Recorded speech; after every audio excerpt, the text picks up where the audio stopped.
में सत्ता गंवाने के बाद भी पूर्व मुख्यमंत्री अशोक गहलोत का कद कांग्रेस में बढ़ा दिया गया है। कांग्रेस आलाकमान ने नेशनल अलायंस कमेटी का गठन करके पूर्व मुख्यमंत्री अशोक गहलोत को नई जिम्मेदारी सौंप दी। अशोक गहलोत अब लोकसभा चुनाव 2024 में अहम भूमिका निभाएंगे। ये रिपोर्ट देखिए। कांग्रेस के राष्ट्रीय अध्यक्ष मल्लिकार्जुन खड़गे ने अशोक गहलोत पर अपना विश्वास जताते हुए बड़ी जिम्मेदारी दी है। खड़गे ने लोकसभा चुनाव के मद्देनजर दूसरे दलों से अलायंस करने के लिए कमेटी नेशनल अलायंस कमेटी का गठन किया है। इस 5 सदस्यीय कमेटी में अशोक गहलोत, मोहन प्रकाश, भूपेश बघेल, मुकुल वासनिक और सलमान खुर्शीद को रखा गया है। इस कमेटी की जिम्मेदारी है कि वह सहयोगी दलों से सीट बंटवारे पर वार्ता करेगी।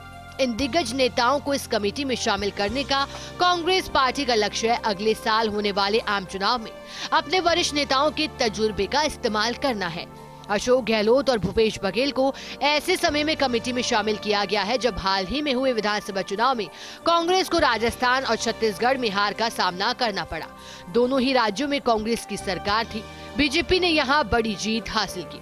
कांग्रेस की हार के बाद से ही दोनों नेताओं अशोक गहलोत और भूपेश बघेल को राष्ट्रीय स्तर पर भूमिका दिए जाने की चर्चा थी।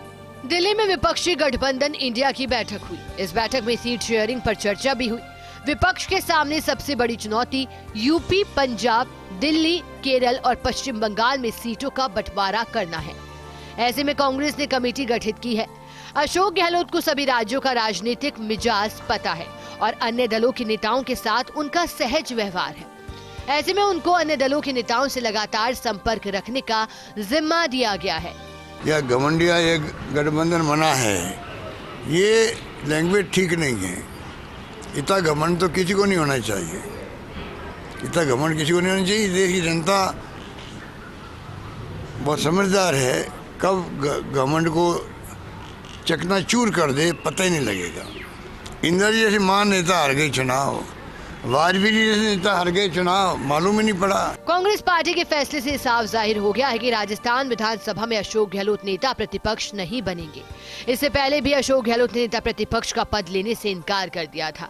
राजस्थान में गहलोत भले ही सरकार रिपीट नहीं कर पाए, लेकिन राष्ट्रीय राजनीति में उनकी दस्तक बड़ा इशारा कर रही है। अब देखना यह है कि नई जिम्मेदारी में गहलोत कैसे अपनी जादूगरी दिखाते हैं। राजस्थान में सरकार गंवाने के बाद राजनीतिक गलियारों में चर्चा इस बात को लेकर थी कि अब पूर्व मुख्यमंत्री अशोक गहलोत की क्या जिम्मेदारी तय होती है, क्या उनका कद बढ़ता है या उनका कद घटता है। लेकिन आला कमान ने आज फैसला करके एक बार फिर अशोक गहलोत का कद बढ़ा दिया है, क्योंकि लोकसभा चुनाव के मद्देनज़र उनको बड़ी जिम्मेदारी दी है। इससे तय हो गया है कि एक बार फिर अशोक गहलोत गांधी परिवार के पसंदीदा नेता है। कैमरामैन संजय के साथ Naresh Sharma, first India news, Jaipur.